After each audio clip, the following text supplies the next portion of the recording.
எங்க அப்பா அரசியல் இல்லைன்னா, எங்க அப்பா பேர் குப்புசாமிங்கண்ணா, விவசாயம் பண்றாரு.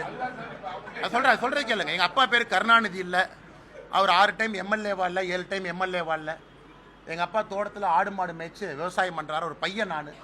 அதனால நான் ஜெயிக்கிற கொஞ்சம் நேரம் ஆகுங்கண்ணா. படிப்படியா ஒரு படியா ஏறித்தான் ஜெயிக்க முடியும். எங்க அப்பா கருணாநிதியா இருந்தா நானும் ஜெயிச்சிருப்பேன். ஆனா எங்க அப்பா குப்புசாமி எனக்கு என்ன சொல்லி கொடுத்தா, கைத்தடாரு.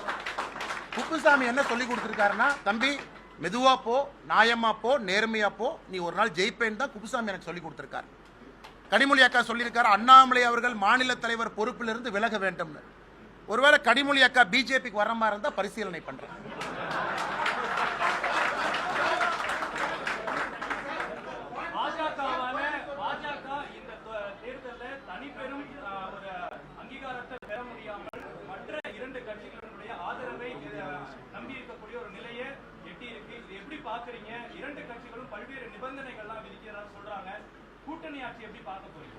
அண்ணா, கூட்டணி ஆட்சி எங்களுக்கு புதிது இல்லைங்கண்ணா.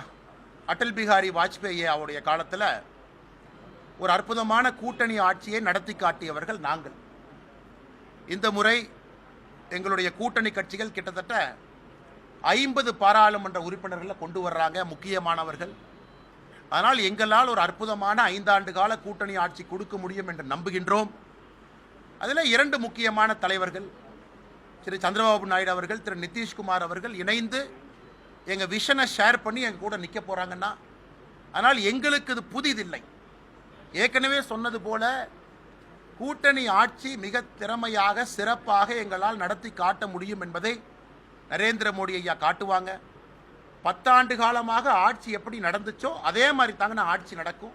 அதில் எந்த விதமான மாற்றமும் இருக்காது. கூட்டணி ஆட்சிக்காக பாரதிய ஜனதா கட்சி தன்மையை மாற்றிக்காதுங்கன்னா, எல்லோரும் அரவணைத்து 10 ஆண்டு காலமாக செய்த அதே சாதனையை மறுபடியும் செய்வாங்கண்ணா.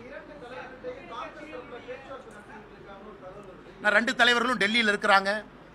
2 தலைவர்களும் என்டிஏ மீட்டிங்கில் பங்கேற்றுக்கிட்டு இருக்காங்க. 2 தலைவர்களும் ப்ரீ போல் அலையன்ஸ் எங்களோட வந்தவங்க. 2 தலைவர்களும் எலெக்ஷனுக்கு பின்னாடி அலையன்ஸுக்கு வரல. 2 தலைவர்களும் குறிப்பாக நிதிஷ்குமார் அவர்கள் எனக்கு இது வேண்டாம் என்று சொல்லி வந்தவங்க. இந்தி கூட்டணியை ஆரம்பத்திலே உருவாக்குவதற்கு காரணமான நிதிஷ்குமார் அவர்கள் வேண்டாம் என்று சொல்லிவிட்டு எங்களோடு வந்து இணைஞ்சவங்க. அதே போல சந்திரபாபு நாயுடு அவர்கள் தேர்தலுக்கு முன்பு எங்களோடு வந்து கூட்டணி ஃபார்ம் பண்ணாங்க. அதனால் நண்பர்கள் புரிந்து கொள்ள வேண்டும், it's a pre poll alliance. இது வந்து அலையன்ஸ் ஆஃப் கன்வீனியன்ஸ் இல்லைங்கண்ணா. தேர்தலுக்கு மத்தியிலே நாங்கள் இணையவில்லை. அதனால் இது நிலைத்திருக்கக்கூடிய ஒரு அங்கீகாரம் பெற்றிருக்கக்கூடிய கூட்டணிங்கண்ணா.